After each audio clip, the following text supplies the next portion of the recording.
कार्यक्रम के पुण्यार्जक परिवार हैं। Shri Parshwanath re rolling mills limited, Durgapur 1, Bardhaman, West Bengal. Amita Jain पत्नी अनिल कुमार जैन, संगीता जैन पत्नी विपिन कुमार जैन।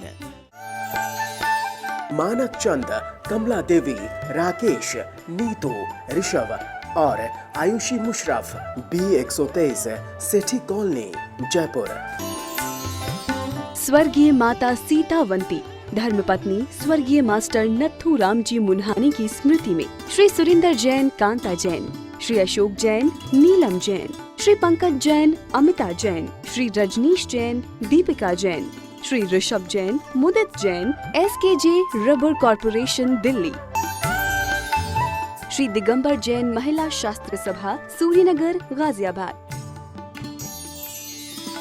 श्री दिगंबर प्रसाद जैन, दर्शनमाला जैन, यशवीर सिंह जैन, सीमा जैन, प्रशांत जैन, सृष्टि जैन, अनु जैन, आशीष जैन, मयूर विहार 1, दिल्ली। इंजीनियर संतोष जैन, सरिता जैन, रड़ावाले, सौम्या, समता, श्वेता और समीक्षा जैन, पिपरिया, मध्य प्रदेश। श्रीमती सुशीला देवी छाबड़ा, धर्मपत्नी श्री कुंदन मल छाबड़ा, संजय कुमार, अजय कुमार, सुनील कुमार छाबड़ा, महावीर फार्मेसी, इम्फाल, मणिपुर।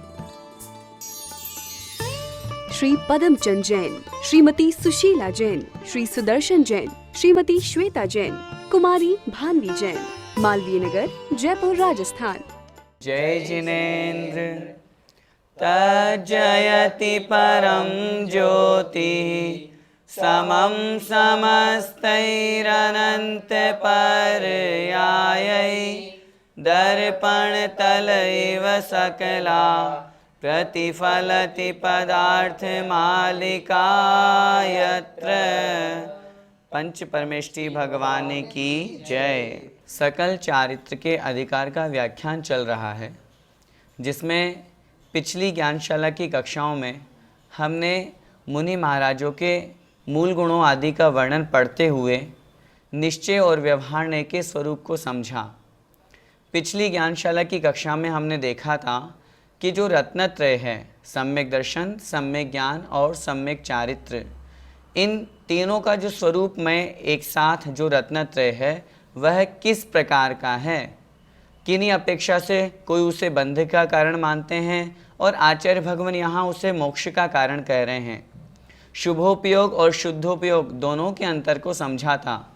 शुभोपयोग परंपरा से मोक्ष का कारण है और शुद्धोपयोग साक्षात मोक्ष का कारण आचार्यों ने कहा है। आज की इस ज्ञानशाला में हम उसी रत्नत्रय को समझेंगे। आचार्य भगवान अमृतचंद स्वामी महाराज पुरुषार्थ सिद्धि उपाय के इस ग्रंथ में उस रत्नत्रय स्वरूप जो धर्म है, वह धर्म लोक व्यवहार में इस प्रकार कह दिया जाता है कि हाँ, उससे बंध होता है। जिस प्रकार शुभोपयोग से पुण्य बंध होता है, लेकिन नियम से निश्चित रूप से वह परंपरा से मोक्ष का कारण कहा गया है, उसी प्रकार रत्नत्रय भी मोक्ष का ही कारण समझना चाहिए। यह इस श्लोक में सिद्ध होगा। आइए समझते हैं। एकस्मिन् समवाया, एकस्मिन् समवाया, दत्यन्त विरुद्ध कार्ययोरपि, दत्यन्त विरुद्ध कार्योरपि, इह दहति घृतमिति यथा, इह दहति घृतमिति यथा, व्यवहारस्तादृशोऽपि रूढिमितः, व्यवहारस्तादृशोऽपि रूढिमितः। बोलिए। एकस्मिन् समवाया, दत्यन्त विरुद्ध कार्योरपि, इह दहति घृतमिति यथा, व्यवहारस्तादृशोऽपि रूढिमितः। दो परस्पर विरुद्ध धर्मों से युक्त एक वस्तु में किस प्रकार व्यवहार से क्या कथन किया जाता है, आइए इस श्लोक में समझते हैं। एकस्मिन् समवायात, आधत यहाँ चला जाएगा संधि विच्छेद होने पर। एकस्मिन अर्थात एक वस्तु में, एक पदार्थ में, समवायात मिलने से, मेल होने से, आपस में संबंध होने से। किनका संबंध होने से? अत्यंत विरुद्ध कार्यों अपि ही मतलब निश्चित रूप से, अत्यंत अर्थात पूर्ण रूप से, विरुद्ध अर्थात विरोधी, एक दूसरे के विपरीत, ऐसे कार्यों, ऐसे कार्यों से युक्त वाला होने पर भी। क्या मतलब? मतलब ये एक पदार्थ है, कोई एक वस्तु है, उस एक वस्तु में दो अलग अलग विरोधी धर्म हैं। जिस प्रकार एक वस्तु वह शीत और उष्ण, यह दो विपरीत है, शीत और उष्ण दोनों एक दूसरे के विपरीत कहे गए हैं। इसी प्रकार किसी एक वस्तु में दो विरोधी धर्म हैं, उन दोनों धर्मों में भी इह दहति घृतम इति यथा, यथा अर्थात जिस प्रकार, यह मतलब इस संसार में, दहति जलाता है, घृतम इति घी, इति मतलब ऐसा। क्या मतलब? यथा जिस प्रकार, यह इस संसार में ऐसा कहा जाता है, घृतम दहति घी जलाता है, इति व्यवहार है, ऐसा व्यवहार है। तादृशः अपि रूढ़िम इतः, तादृशः अपि उसी प्रकार ही यहाँ पर भी रूढ़ी को प्राप्त है। क्या मतलब? नीचे की दो पंक्तियों में आचार्य भगवान यह कह रहे हैं, जिस प्रकार लोक व्यवहार में ऐसा देखा जाता है कि जो घी है वह यदि किसी अग्नि के संयोग से युक्त हो जाता है तो वह घी किसी को जला देता है, उष्णता को प्राप्त होने के कारण से। लेकिन अगर वास्तविकता में देखा जाए तो घी का स्वभाव तो शीतल है। अब घी का स्वभाव शीतल है और यदि वो अग्नि के संयोग से युक्त हो रहा है तो वह दहती अर्थात जला भी देता है। कहने का तात्पर्य हुआ, जलाता तो अग्नि है, आग के संयोग से जीव जलता है या कोई पदार्थ जलता है, लेकिन इति व्यवहार है, लोक व्यवहार में ऐसा कहा जाता है कि घृतम दहती घी जलाता है। वास्तविकता की दृष्टि में देखा जाए तो क्या घी ने जलाया? उत्तर मिलेगा नहीं, घी ने नहीं जलाया। क्यों? जलाती तो अग्नि है, लेकिन चूंकि उस घी में जो शीतलता का स्वभाव था वो वहाँ से विभाव रूप परिणति करके अग्नि के संयोग से वह भी उष्ण हो गया। इस अपेक्षा से उसे कह दिया जाता है कि घी जलाता है। उसी प्रकार एकस्मिन एक वस्तु में दो अत्यंत विरोधी धर्म हैं, दो अत्यंत विरोधी बातें हैं, जिसकी हम पिछली कक्षाओं से चर्चा कर रहे हैं। पिछले श्लोकों में हमने समझा रत्नत्रय और शुभोपयोग ये दो चीज़ें हैं। हमने समझा शुभोपयोग निश्चित रूप से परंपरा से मोक्ष का कारण है।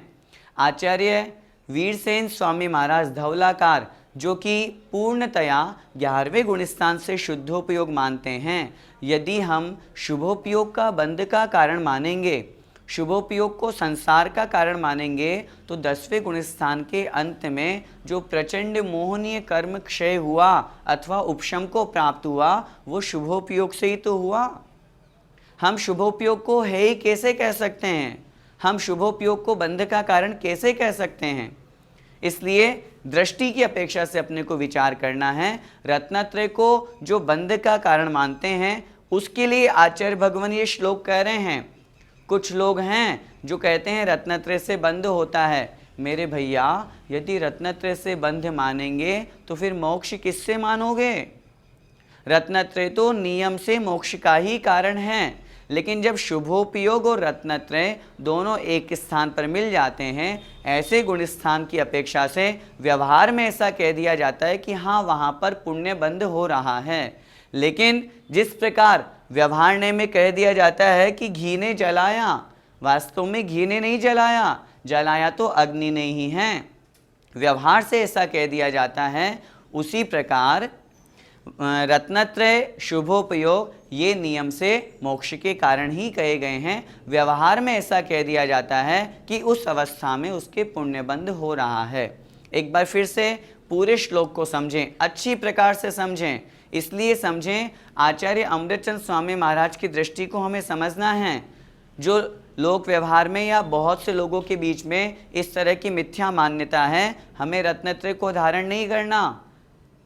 अणुव्रत महाव्रत तो है, बंध के कारण है, ऐसा कुछ लोग कहते हैं।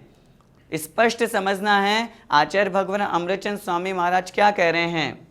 दो अत्यंत विरोधी धर्म से युक्त किसी वस्तु में समवाय अर्थात मिल जाने से, कोई वस्तु है जिसमें दो आपस में विरोधी धर्म मिल गए, उन विरोधी धर्मों के मिल जाने पर भी लोक व्यवहार में ऐसा कहा जाता है कि जिस प्रकार घी जलाता है उसी प्रकार तादृशः अपि रूढ़िम इतः, उसी प्रकार सामान्य व्यवहार से ऐसा कह दिया जाता है कि हाँ उस रत्नत्रयी की अपेक्षा से पुण्यबंध है, शुभोपयोग की अपेक्षा से पुण्यबंध है। और वास्तविकता की दृष्टि में देखें तो पुण्य तो अरिहंत भगवान को, अरिहंत पद को प्राप्त कराने वाला है। आचार्य भगवंतों ने लिखा पुण्य फला अरहंता, यदि पुण्य को प्राप्त नहीं करेंगे तो अरिहंत पद कैसे मिलेगा। कुछ लोग कहते हैं पुण्य है, पुण्य तो बेड़ी है, छोड़ देना चाहिए। अरे भैया दृष्टि तो देखो, किसकी अपेक्षा से कथन किया, वो उन शुद्धोपयोग में लीन मुनि महाराज की अपेक्षा से कहा है जिनके लिए पुण्य है, उनके लिए परम शुद्ध आत्मा ही उपादेय है। हम और आप अभी उस दशा तक नहीं पहुँचे, उस दशा तक पहुँचने के लिए हमें मुनि मार्ग अपनाना पड़ेगा। नग्न दिगंबर अवस्था को प्राप्त करके अपने कषायों को पूर्णतया शमन करना पड़ेगा, तब जा करके हम उस अवस्था तक पहुँचेंगे। अभी हमारा शुभोपयोग ही ढंग से नहीं हो पाता, शुद्धोपयोग की क्या चर्चा करें। फिर कैसे हम मान लें कि हमारे लिए पुण्य है। विचार करो, यदि हम पुण्य नहीं करेंगे तो करेंगे क्या, पाप। पाप के लिए आचार्यों ने मना कर दिया, पुण्य के लिए आप मना कर रहे हो, भैया करोगे क्या। शुद्धोपयोग होना नहीं है, आत्मा की अनुभूति होनी नहीं है, व्यर्थ की बातें हैं। आगम पढ़ना चाहिए, उसे हम समझें, आचार्य भगवान की इस दृष्टि को समझें कि लोक व्यवहार में जिस प्रकार यह कह दिया जाता है कि घी ने जलाया, वास्तव में जलाता अग्नि है, उसी प्रकार व्यवहार की अपेक्षा से ऐसा कथन कर दिया जाता है कि शुभोपयोग और रत्नत्रय से पुण्यबंध होता है। वास्तव में तो यह संवर और निर्जरा का ही कारण है। हाँ, हम इतना कह सकते हैं कि जो रत्नत्रय को धारण करने वाला है उसके बंध हैं, और उसके बंध तो होगा ही होगा, उसमें तो हमें मानने में कोई आपत्ति नहीं है। भैया जी, यदि रत्नत्रय को बंध का कारण मान लेते हैं तो आपत्ति क्या है, स्पष्ट करिए। आचार्यों ने जहाँ बंध के कारणों का वर्णन किया वहाँ लिखा मिथ्या दर्शना विरति प्रमाद कषाय योगा बंध हेतवः। बंध के कारण कौन कौन से हैं, मिथ्या दर्शन, अविरति, प्रमाद, कषाय और योग, ये बंध के कारण हैं। मैं आपसे पूछना चाहता हूँ, क्या इसमें रत्नत्रय का कहीं नाम आया है। आप कह रहे हैं रत्नत्रय से यदि बंध का कारण या रत्नत्रय को बंध का कारण मान लें तो आपत्ति क्या है। मेरे भाई, आपका प्रश्न ही गलत है। रत्नत्रय को यदि बंध का कारण मान लेंगे तो मेरा आपसे प्रश्न है, फिर मोक्ष का कारण किसे कहेंगे। फिर आचार्य भगवंतों ने जिसे रत्नत्रय को मोक्ष का कारण कहा, उनका कथन गलत हो जाएगा, पूरा आगम विपरीत हो जाएगा। तत्वार्थ सूत्र का पहला सूत्र है सम्यक दर्शन ज्ञान चारित्राणि मोक्ष मार्ग है। सम्यक दर्शन, सम्यक ज्ञान, सम्यक चारित्र स्वरूप जो रत्नत्रय है वह मोक्ष का मार्ग है। उसे हम संसार का मार्ग अथवा बंध का कारण कैसे कह सकते हैं। यदि रत्नत्रय को बंध का कारण मानेंगे तो फिर तो भैया संसार में से कभी मुक्ति होगी ही नहीं, फिर तो कभी मोक्ष होगा ही नहीं। फिर तो जो संसार से निकलने के लिए मुनि अवस्था को धारण करके, रत्नत्रय को धारण करके जो मुनि महाराज तपस्या करते हैं वो भी संसार में भटकेंगे। फिर मेरा प्रश्न है, फिर मोक्ष कैसे होगा, आप स्वयं बताओ। क्या घर में बैठे बैठे शुद्धोपयोग की भावना भाने से या अपने आप को शुद्धोपयोगी मानने से मोक्ष हो जाएगा। विचार हमको करना है, इसलिए स्पष्ट आगम पढ़ें। अभी तक हमारे द्वारा तो किसी शास्त्र में ऐसा पढ़ने को नहीं आया कि भैया रत्नत्रय बंध का कारण है। अगर आपने पढ़ा हो तो आप बताइए। स्पष्ट सी बात है, रत्नत्रय तो नियम से मोक्ष मार्ग है, मोक्ष का कारण है, और हमें तो सतत प्रयास करना चाहिए, जितना हो सके उतना, जितना शीघ्र हो सके उस रत्नत्रय को हम और आप प्राप्त करें, ताकि उस मोक्ष मार्ग पर लग के एक दिन मोक्ष अवस्था को प्राप्त करें। जो लोग रत्नत्रय को बंध का कारण मानते हैं, उन्हीं के प्रश्न का उत्तर आचार्य भगवान अगले श्लोक में कह रहे हैं। आइए देखते हैं। सम्यक्त्व बोध चारित्र सम्यक्त्वबोध चारित्र लक्षणो मोक्ष मार्ग इत्येषः लक्षणो मोक्ष मार्ग इत्येषः मुख्योपचार रूपः मुख्योपचार रूपः प्रापयति परं पदं पुरुषं। प्रापयति परं पदं पुरुषं। बोलिए, सम्यक्त्व बोध चारित्र लक्षणो मोक्ष मार्ग इत्येषः मुख्योपचार रूपः प्रापयति परम पदम पुरुषम। आइए, किसे कहते हैं मोक्ष मार्ग, समझते हैं। सम्यक्त्व बोध चारित्र लक्षण है। सम्यक्त्व अर्थात सम्यक दर्शन, बोध अर्थात सम्यक ज्ञान, चारित्र अर्थात सम्यक चारित्र लक्षण है जिसका। सम्यक दर्शन, सम्यक ज्ञान और सम्यक चारित्र ही लक्षण है जिसका, अर्थात तीनों का एकमेक स्वरूप मोक्ष मार्ग है। इति एषः, एषः मतलब यह है, मोक्ष मार्ग है, मोक्ष मार्ग है। इति इस प्रकार का समझना चाहिए, अर्थात सम्यक दर्शन, सम्यक ज्ञान और सम्यक चारित्र ही जिसका लक्षण है, उसे मोक्ष मार्ग कहा गया है। मुख्य उपचार रूप है, वह जो मोक्ष मार्ग है वह मुख्य और उपचार स्वरूप वाला है, अर्थात उस मोक्ष मार्ग के दो भेद हैं, मुख्य और उपचार, जिसे हम निश्चय मोक्ष मार्ग अथवा व्यवहार मोक्ष मार्ग भी कह सकते हैं। इस प्रकार मोक्ष मार्ग के दो भेद, निश्चय मोक्ष मार्ग और व्यवहार मोक्ष मार्ग। उस निश्चय और व्यवहार स्वरूप मोक्ष मार्ग को प्रापयति, प्राप्त कराता है, परम पदम अर्थात उत्कृष्ट पद को, सर्वोत्कृष्ट पद को, जो सबसे ऊंचा पद है अर्थात सिद्ध पद को, पुरुषम अर्थात आत्मा को, उस पुरुष को, उस आत्मा को प्राप्त कराता है। क्या प्राप्त कराता है? उत्कृष्ट पद प्राप्त कराता है। कौन प्राप्त कराता है? मोक्ष मार्ग प्राप्त कराता है। कैसा है वह मोक्ष मार्ग? वह निश्चय और रत्नत्रय स्वरूप के भेद से दो प्रकार का है और सम्यक दर्शन, सम्यक ज्ञान और सम्यक चारित्र स्वरूप वाला मोक्ष मार्ग है।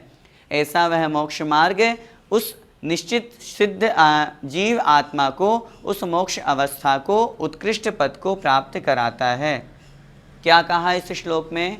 आचार्य भगवान अमृतचंद स्वामी महाराज कह रहे हैं कि जो भी उस मोक्ष मार्ग को प्राप्त करता है, कैसा है वो मोक्ष मार्ग? जो सम्यक दर्शन, सम्यक ज्ञान और सम्यक चारित्र तीनों की एकता रूप लक्षण वाला है। उस मोक्ष मार्ग को जो जीव प्राप्त करता है, उस मोक्ष मार्ग को वो दो प्रकार की अपेक्षा कथन किया गया है, व्यवहार मोक्ष मार्ग और निश्चय मोक्ष मार्ग। व्यवहार मोक्ष मार्ग को प्राप्त करके फिर उसके उपरांत निश्चय मोक्ष मार्ग को वह जीव प्राप्त करता है और दोनों स्वरूप, निश्चय और व्यवहार दोनों स्वरूप मोक्ष मार्ग को प्राप्त करके वह आत्मा को निश्चित रूप से उस परम उत्कृष्ट पद को, सिद्ध अवस्था को प्राप्त कराता है। इसलिए हम सभी का लक्ष्य उस परम सिद्ध अवस्था को प्राप्त करना है, तो हमें भी मोक्ष मार्ग को प्राप्त करने का प्रयास करना चाहिए। भैया जी, कुछ लोग चतुर्थ गुण स्थान में मोक्ष मार्ग मानते हैं, क्या उनका ऐसा मानना उचित है? चतुर्थ गुण स्थान का नाम है अविरत सम्यक्त्व। सम्यक दर्शन तो है लेकिन अविरत व्रतों से रहित है, और जहाँ व्रत नहीं वहाँ चारित्र कैसे संभव है? सम्यक दर्शन के साथ में सम्यक ज्ञान तो हो गया लेकिन सम्यक चारित्र नहीं हुआ। सम्यक चारित्र को तो प्राप्त करने का प्रयास करना है। इसलिए चतुर्थ गुण स्थान में जब सम्यक चारित्र नहीं तो फिर उसके अभाव में मोक्ष मार्ग कैसे माना जाए।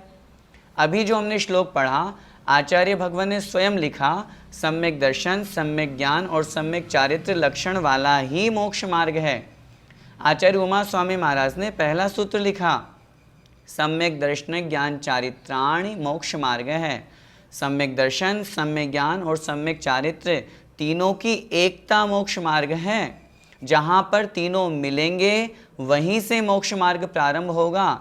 और अधिक क्या कहें, पंचम गुणस्थानवर्ती श्रावक के लिए भी आचार्यों ने मोक्ष मार्गी नहीं कहा, उसे भी किंचित एक अपेक्षा से कथन मात्र कर दिया, उपचार की अपेक्षा से, क्योंकि वो आगे बढ़ेंगे। लेकिन चतुर्थ गुणस्थान में तो चारित्र नहीं होने के कारण वह जीव मोक्ष मार्गी नहीं। कुछ लोग चतुर्थ गुणस्थान में स्वरूपाचरण चारित्र की मान्यता बना करके और चतुर्थ गुणस्थान में मोक्ष मार्गी सिद्ध करते हैं। मेरा निवेदन है, स्वरूपाचरण चारित्र नाम का चारित्र आचार्यों ने किसी भी शास्त्र में नहीं लिखा। एक भी शास्त्र का प्रमाण नहीं है जिसमें आचार्यों ने स्वरूपाचरण चारित्र की चर्चा की हो। चारित्र के 5 भेद आचार्यों ने कहे हैं, सामायिक छेदोपस्थापना, परिहार, विशुद्धि, सूक्ष्म सांपराय, यथाख्यात मिति चारित्रम। बताइए, इन 5 भेदों में से स्वरूपाचरण का कहाँ नाम आया? यदि शब्द की अपेक्षा से भी हम अर्थ लगाएं, स्वरूपे आचरणम इति स्वरूपाचरणम, अपने स्वरूप में, अपने आत्म रूप में लीन हो जाना, आत्मा की अनुभूति होना, तो वह तो शुद्धोपयोग है। और वो तो 7वें गुणस्थान से उन मुनि महाराजों को प्राप्त होता है। फिर चतुर्थ गुणस्थान में हम स्वरूपाचरण कैसे मान लें? जब चारित्र ही नहीं तो फिर मोक्ष मार्गी कैसे? इसलिए चतुर्थ गुणस्थान से मोक्ष मार्ग प्रारंभ नहीं होता। मोक्ष मार्ग तो 6वें गुणस्थान से ही प्रारंभ होता है, उससे पूर्व नहीं। भैया जी, आचार्य कुंद भगवान ने अपने ग्रंथों में सम्यक्त्वाचरण चारित्र माना है चतुर्थ गुणस्थान में, तब चारित्र तो हो गया, फिर मोक्ष मार्ग क्यों नहीं हुआ प्रारंभ? आचार्य कुंद महाराज ने जो सम्यक्त्वाचरण चारित्र माना है, वहाँ हमें यह समझना चाहिए सम्यक्त्विका के साथ में जो आचरण हो रहा है, सम्यक दर्शन प्राप्त करने के पश्चात उस जीव के आचरण में जो बदलाव आया, उसका नाम है सम्यक्त्वाचरण चारित्र। वहाँ लिखा है, निःशंकित, निःकांक्षित आदि 8 अंगों का पालन करना, जो कि 8 मदों से रहित होकर के करना। इस तरह का जो आचरण है उसका नाम है सम्यक्त्वाचरण चारित्र। वहाँ संयमाचरण रूप चारित्र नहीं है। यदि चतुर्थ गुणस्थान में आचार्य कुंद महाराज को चारित्र कहना होता तो फिर चारित्र के जहाँ 2 भेद उन्होंने किए, सम्यक्त्वाचरण और संयमाचरण, वहाँ पर उन्होंने चतुर्थ गुणस्थान में सम्यक्त्वाचरण ही कहा और फिर आगे के गुणस्थानों में सकल और विकल की अपेक्षा से संयमाचरण कहा। हम चतुर्थ गुणस्थान में जो सम्यक चारित्र की चर्चा कर रहे हैं वो संयम रूप चारित्र की चर्चा कर रहे हैं, व्रत रूप चारित्र की चर्चा कर रहे हैं। वो चतुर्थ गुणस्थान में तो आचार्य कुंद महाराज ने भी नहीं कहा। इसलिए सम्यक्त्वाचरण चारित्र ये संयम रूप चारित्र नहीं है, सिर्फ आचरण है, क्रिया है कि हाँ, सम्यक दृष्टि के जीवन में जो बदलाव आया, सम्यक दृष्टि जीव जो अपने जीवन में नियम, संयम, व्रत का जो सामान्यतया पालन कर रहा है, 8 मूल गुणों का पालन कर रहा है, जो 8 मदों से रहित होकर के, 8 प्रकार के शंका आदि दोषों से रहित होकर के, 6 अनायतन, 3 मूर्ता, इन 25 दोषों से रहित होकर के जिनेंद्र भगवान के प्रति सच्ची देव भक्ति, पूजा, स्तुति आदि कर रहा है, वो जो योग्य आचरण है उसका नाम है सम्यक्त्वाचरण चारित्र। और उसके निमित्त से वह चतुर्थ गुणस्थान में मोक्ष मार्गी नहीं कहलाएगा, क्योंकि मोक्ष मार्ग तो सम्यक चारित्र अर्थात संयम से युक्त जो आचरण है वो जहाँ पर होगा वहीं से प्रारंभ होगा, और वो 6वें गुणस्थान से पूर्व संभव नहीं। आप आचार्य कुंद महाराज की बात कर रहे हैं, वो ही स्वयं कह रहे हैं णग्गो विमोक्ष मग्गो, नग्नता ही मोक्ष मार्ग है। क्या चतुर्थ गुणस्थान वर्ती नग्न है?